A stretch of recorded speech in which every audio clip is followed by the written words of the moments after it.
Hi friends, welcome to Salem Samayal channel. நான் உங்கள் ஐஸ்வர்யா. இன்னைக்கு நம்ம பார்க்க போறது மட்டன் கிரேவி. பாருங்க மட்டன் ரெடியா இருக்கு. மஞ்சத்தூள், உப்பு, தண்ணி ஊத்தி நல்லா 5-6 விசில் விட்டு ரெடியா வேக வச்சு எடுத்து வச்சிருக்கோம். பெரிய வெங்காயத்தை கட் பண்ணி வச்சிருக்கோம். அதுக்கு அப்புறம் கறிவேப்பிலை, 2 தக்காளி கட் பண்ணி ரெடியா இருக்கு. அதுக்கு அப்புறம் கறி மசால் 1 ஸ்பூன், மிளகாய் தூள் 1 ஸ்பூன், கொத்தமல்லி தூள் 2 ஸ்பூன், பிரிஞ்சி இலை, அன்னாச்சி மொக்கு, 2 லவங்கம், சோம்பு, சீரகம் பண்றதுங்கறதப்ப ஸ்டவ் ஆன் பண்ணிட்டு பாத்திரத்தை எடுத்து வச்சுக்கோங்க.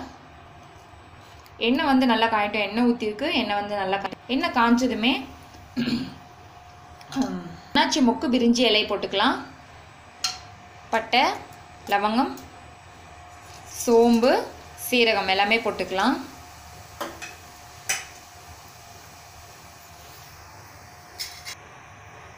இப்போ கட் பண்ணி வச்சிருக்க வெங்காயம் போட்டுக்கலாம். அது வணங்கிடுச்சு.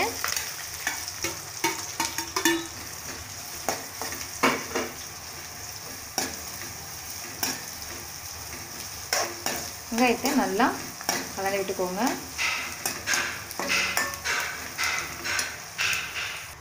ஃப்ரெண்ட்ஸ் பாருங்கள், வெங்காயம் நல்லா வணங்கிடுச்சு.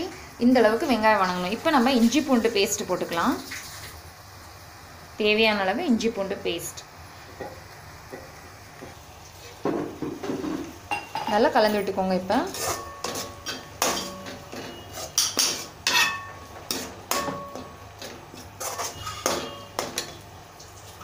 நல்லா வணங்கிடுச்சு. இப்போ கட் பண்ணி வச்சுருக்க தக்காளி போட்டுக்கலாம்.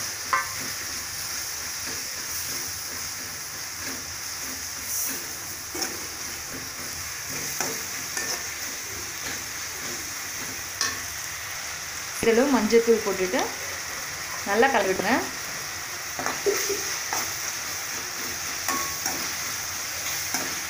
தக்காளி நல்லா வணங்கியாச்சு. இப்போ நம்ம எடுத்து வச்சுருக்க தூள்லாம் போட்டுக்கலாம்.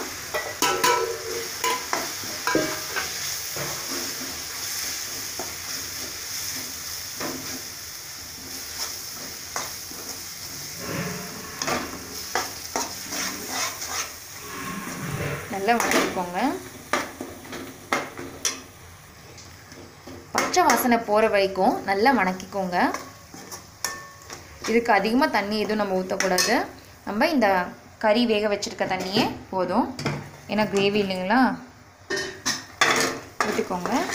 கறி வேக வச்ச தண்ணி கறி எடுத்து போட்டுக்கோங்க.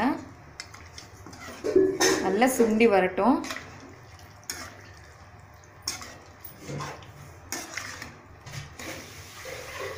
தேவையான அளவு கல்லுப்பு போட்டுக்கலாம்.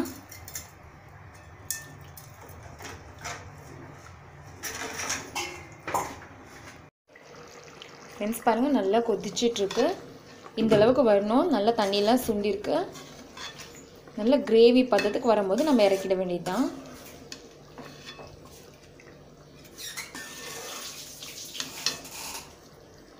ஃபைனலாக இப்போ நம்ம கொத்தமல்லி தூவி இறக்கிக்கலாம்.